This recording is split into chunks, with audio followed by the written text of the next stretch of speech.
Hello students,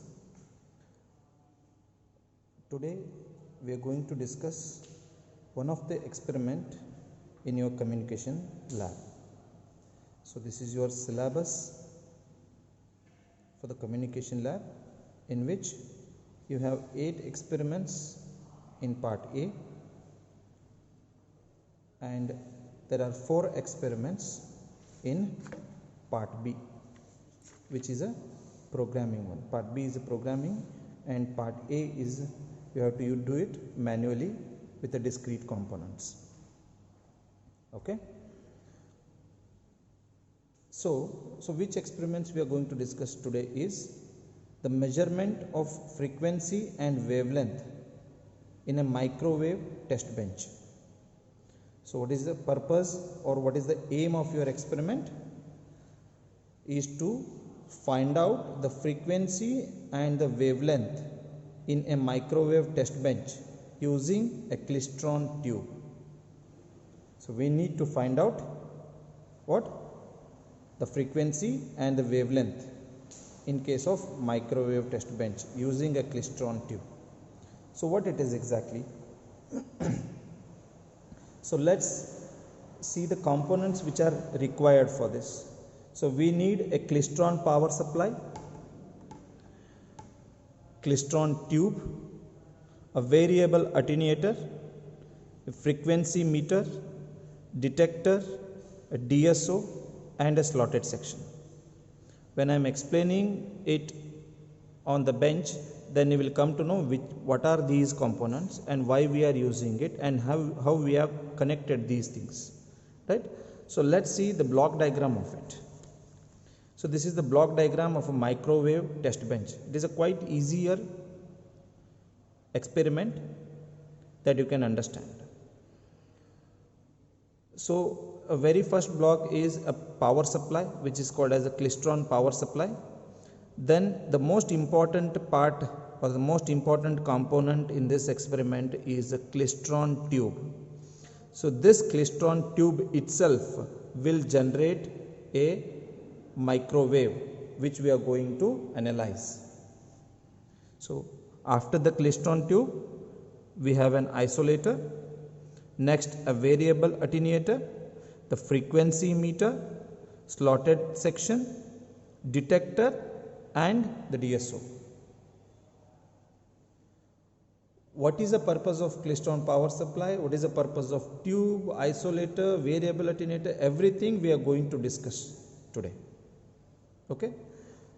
See, in brief, if I want to tell you, the klystron power supply will generate the power supply that is required to heat it up.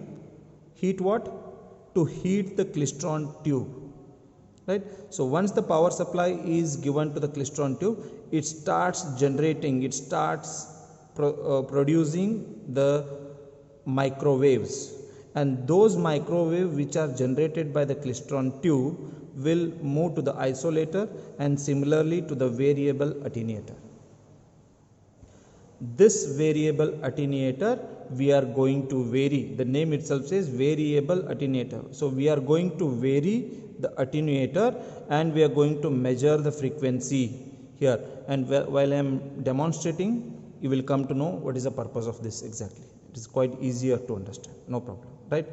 So next, after this section, we are having a frequency meter. Next, we are having a slotted section, a detector and the CR. There are two things we have to do here. Okay, there are two things we have to do. First thing, we need to measure the frequency using the frequency meter. We need to measure the frequency using a frequency meter and we have to note it down. The reading of the frequency meter we have to note it down. That is, it will come approximately between 9.18 to 9.22 gigahertz. In between these, you will get, right? The frequency. Once you noted down the frequency, just calculate your wavelength according to it. That is C divided by F is equal to so and so. You will get some value for the wavelength. Okay, keep this value. Okay, I will tell you the next part once after explaining the demo, right? So keep this lambda as it is. Fine. So now we will directly go to the bench and we will start doing an experiment. So we'll start from here, we'll take all the readings, I'll explain you how to take it, and then after the completion of it we will come to the calculation part, which is a quite easier one. Is that okay? So before that, in brief, once you got a lambda, that is the wavelength, you keep it as it is. Next, when you use a slotted section, you have to measure two distances, that is d1 and d2, where d is equal to d2 minus d1. You will get it around 2.2 to 2.3 centimeters, which you are going to use to find out the value of lambda. The formula to calculate the wavelength, using a slotted section is lambda equal to lambda c into lambda g divided by root of lambda c square plus lambda g square. So what is lambda c and what is lambda g? How to calculate it? How can you calculate lambda c and lambda g? Lambda c is 2 times the a, lambda g is 2 times the d. What is a then? Lambda c is 2 times a is okay, but what is a? A is 2.3 centimeter. This is nothing but the thickness of the waveguide, which I am going to show you in the experiment. 2.3 centimeter is the thickness of the waveguide, right? That is, a is equal to 2.3 centimeter. So 2 into 2.3 centimeter will become 4.6 centimeter for you. Fine. Then what is d? 2 into d is there. What is d? The d is the one which you have calculated, the distance, that is d2 minus d1, which you have calculated. That is also, it is 2.3. So multiply with 2 will become 4.6 centimeters. Right? So once you got once you got the lambda c and the lambda g, then it is very easy for you to find out what is lambda. Lambda is equal to lambda c into lambda g divided by root of lambda c square plus lambda g square. Just substitute the value and you will get some value. What is this lambda? This is the wavelength. Whatever the value that is lambda you are getting here should be almost equal to the lambda which you got in the previous case. Using the frequency meter, you have found out one lambda and the value of it is 0.032 meters, right? And using the slotted section, again you found out one more lambda whose value should be exactly like this or nearly like this. So it is almost equal to, lambda is equal to 0.032 meters. I hope you understood this. Rather than the theoretical, you will clearly understand in practical, right? So shall we go with the demonstration? So we will start with this. Fine. So guys, this is the setup for your microwave test bench using a klystron tube. So what are the components that you have seen in the main diagram is this. What are those? First is klystron power supply. Next is a klystron tube. So we will see one by one. First is klystron power supply. You can see. The very first thing is klystron power supply. So you can see the klystron power supply. I'll tell you all the knobs when I am explaining it, right? Then what is the next one? Klystron tube. So from the klystron power supply, there is a wire which will go to the klystron tube. This is your klystron tube which actually generates the microwaves, right? And this klystron tube will generate the microwaves, and these generated microwave will get into this pipe which is of width 2.3 centimeter. I told you, no, the value of A is 2.3 centimeter is the thickness of this pipe. right? So this will go, the klystron tube will generate the microwaves. Those microwave will go to the isolator, as that if your diagram, this is isolator, and after the isolator it is a variable attenuator. See here, you can see. So from microwave it is isolator, from isolator it is a variable attenuator, from the variable attenuator it is a frequency meter. This is called as frequency meter. You can rotate it up at any point, right? This is a frequency meter. So after the frequency meter, what is there? You are having a slotted section, then a detector and the CRO. See, after the frequency meter you are having a slotted section. This is called as slotted section. You can read it here, slotted section, right? So you can actually rotate it like this, where you are having a scale on both the sides, where you are having a scale on both the sides. I'll tell you how to use it later. Fine. So after the slotted section you are having a detector mount. We are having a detector mount to which a cable is connected, and that cable is directly given to the CRO. And that cable is directly given to the CRO. So the CRO is the last component that you have used. Then klystron power supply is the first component that is used according to your block diagram. So these are the components you are going to use. And one more supplementary component is this fan. This fan should be towards the klystron tube always and should be on. Why? Just to maintain a normal temperature for a klystron tube, we have to switch on this fan. If it is not there, what happens is this klystron tube starts heating up more, right? Once it starts heating more, then there is a possibility of damage. So that's why this fan should be always on to maintain this temperature. Is that okay? So next, okay, see, just first switch on the power supply, and that power supply will be given to the klystron power supply block.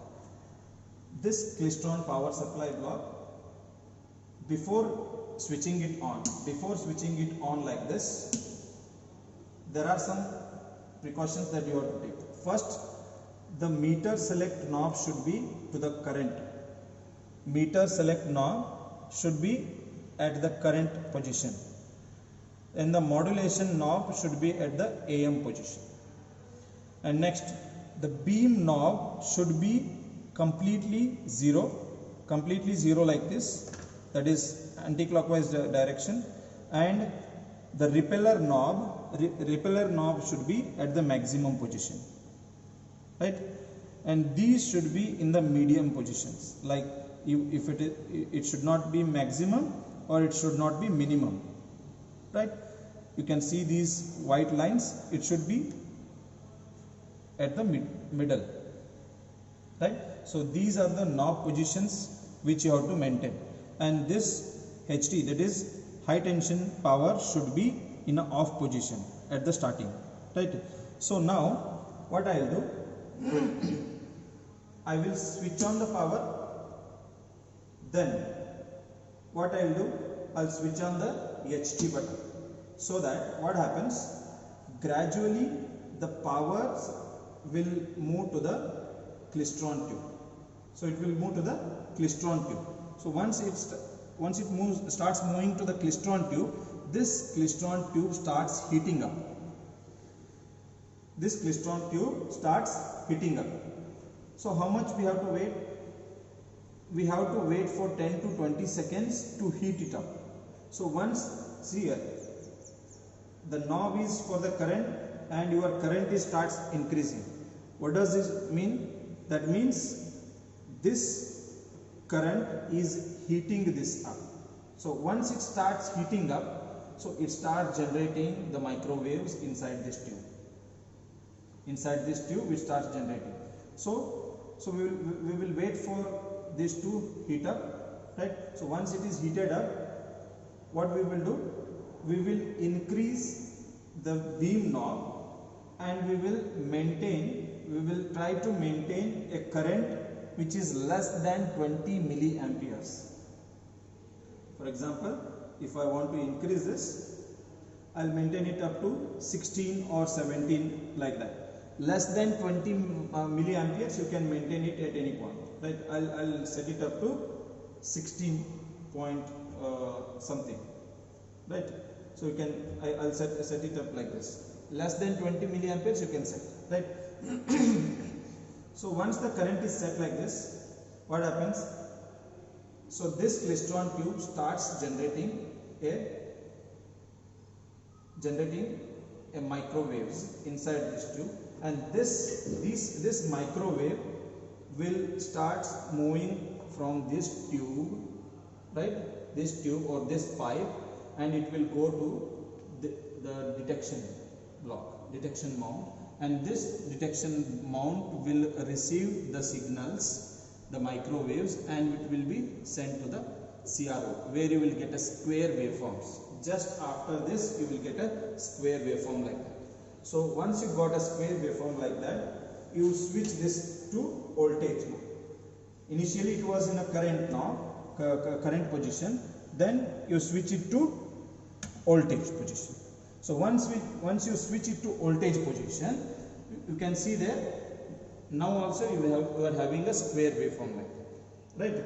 So once you got a square waveform like that, what you have to do?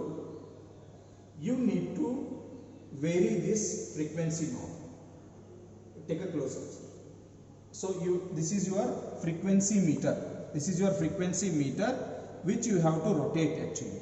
Which you have to rotate it like this, clockwise or anti-clockwise. What happens when you start rotating this? When you start rotating this, you can see here. Please take a close up. See, there are two arcs. There are two red color arcs like this, and there is one red line that like this. See, when you start rotating like this, what happens? At some frequency point, all these are your frequency points, that is 8.64, 8.88, that is 9.14, 9.12, all these are your frequency values in gigahertz, right? So what happens when you start rotating like this at a particular frequency? At some particular frequency, what happens? Your square wave, please see, your square wave will get a small dip. For example, if it is this much bigger, it may reduce it to some value like this. Amplitude of the square wave will reduce a little bit, right? So we will check that. Okay, so what we have to do? We have to rotate it. See here. Sir, so start rotating this. Take a close up. Start rotating. So we will see where it will take. Okay, see here. What is the value at C? Okay, 9.22 at 9.22 gigahertz. What happens? I'll show you that. Look at the CR. See here, at 9.22, what happens? There is a dip. There is a change in the wave. Can you see that? Right? So now, this change in the square wave taken place at what frequency? 9.22 frequency. Now what you have to do? You note this frequency. That is 9.22. The frequency is 9.22 gigahertz. So once you noted this frequency, now you find out for this frequency is for what? This frequency is taken from frequency meter.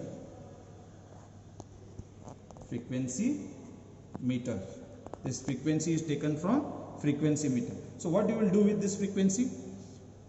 Just take lambda is equal to C divided by F. That is equal to, what is C? 3 into 10 to the power 8 divided by, what is F? 9.22 gigahertz. That is equal to. So what is this? What is the value of this? 0.032 meter you will get. Okay, keep this value as it is. Now what you got is lambda. Lambda you got it as 0.032 for what? Frequency meter. Okay, now half of the experiment is done. Now half of the experiment is done. What is your next step? Next step is, so see here, at 9.22 you got a small dip in the waveform. Now what you do, just rotate it in any position, you will get the original bigger square wave. Now what you have to do with this?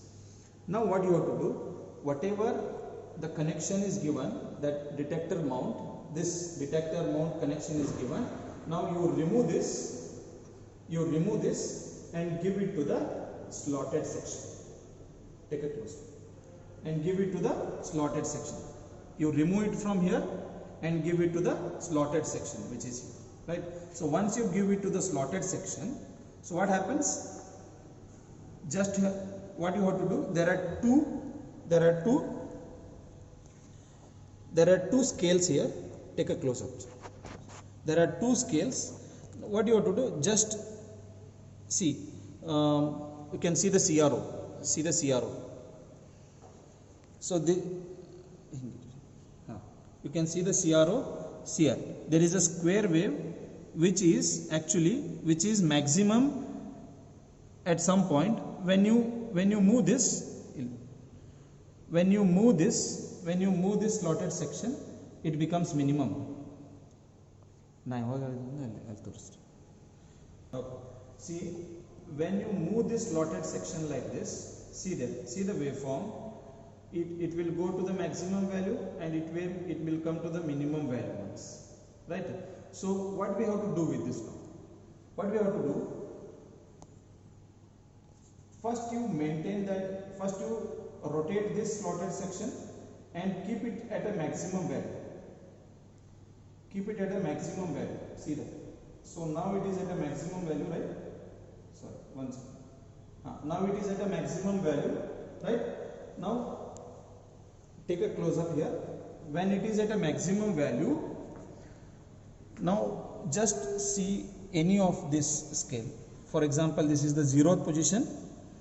This line is at what position? You just see. It is at 12.6 centimeter. 0th line is at the 12.6 centimeter. Now what I will do, I will write it down here. D1 is equal to 12.6 centimeters. Okay. Now what I will do, I will move this slotted section like this. What happens? This will also change. Right. So when I move this slotted section, what happens? It starts minimizing, right? Let it minimize. So you move it as it is, right? So what happens? It will become 0 at some position. Then again it starts increasing. You just move this slotted section. Again it starts increasing. Whenever it is again maximum, no, you stop it here. So initially it was maximum, then it became minimum, then again it become maximum.